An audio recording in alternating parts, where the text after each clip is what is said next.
Kasus kekerasan seksual. Maraknya kasus kekerasan seksual. Pelecehan seksual di kampus.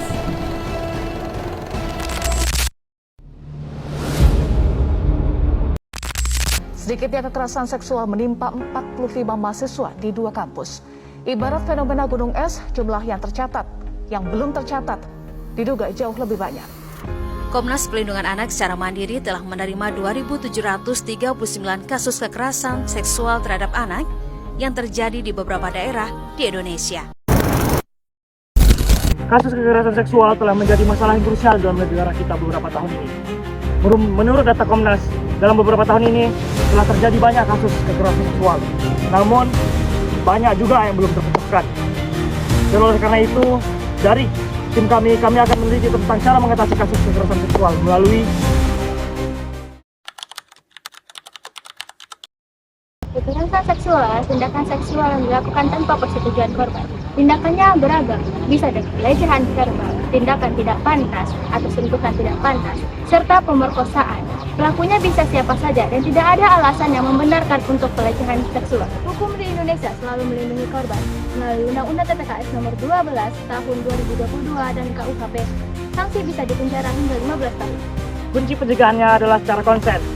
Persetujuan harus sadar, tanpa paksaan, dan dapat ditarik kapan saja. Penegakan berfokus pada 3 pilar, edukasi, lingkungan yang aman, serta penegakan hukum. Mari kita praktekkan dengan berbagai tindakan nyata.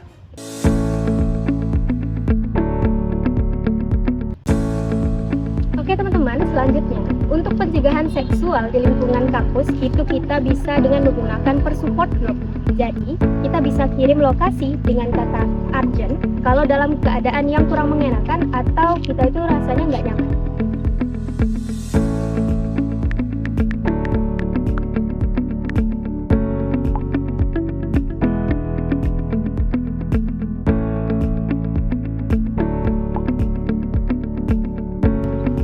Selanjutnya, yang nggak kalah penting nih, lakukan bystander intervention. Jadi, kalau lihat teman kalian di suatu party atau suatu acara lagi diajak minum yang berlebihan dan dia itu kelihatan nggak nyaman, kalian bisa samperin, jangan diam aja, ajak bicara, ajak ngobrol, atau bahkan minta bantuan ke teman-teman lain. Kita harus saling jaga, kita harus saling peduli. Untuk institusi kampus, sediakan sistem pelaporan online yang anonim, workshop rutin, serta ruang konseling yang nyaman.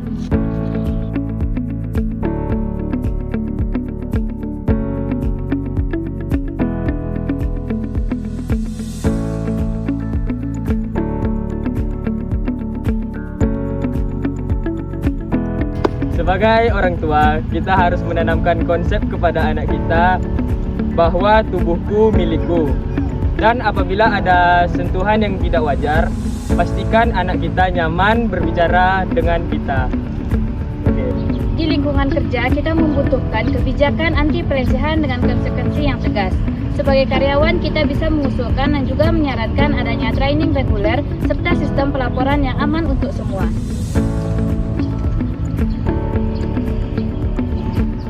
Di transportasi umum, jangan diam ketika melihat tindakan pelecehan.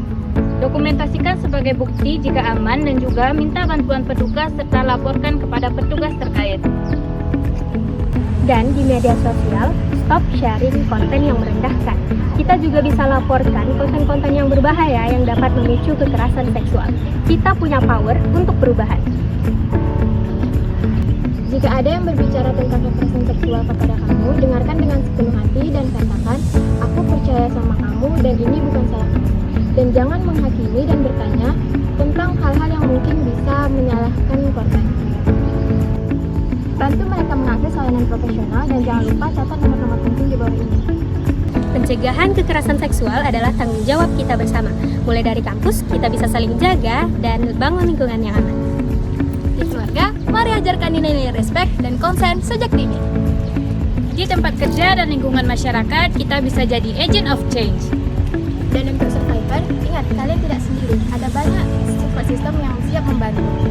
Mulai hari ini, ayo kita lakukan tindakan nyata.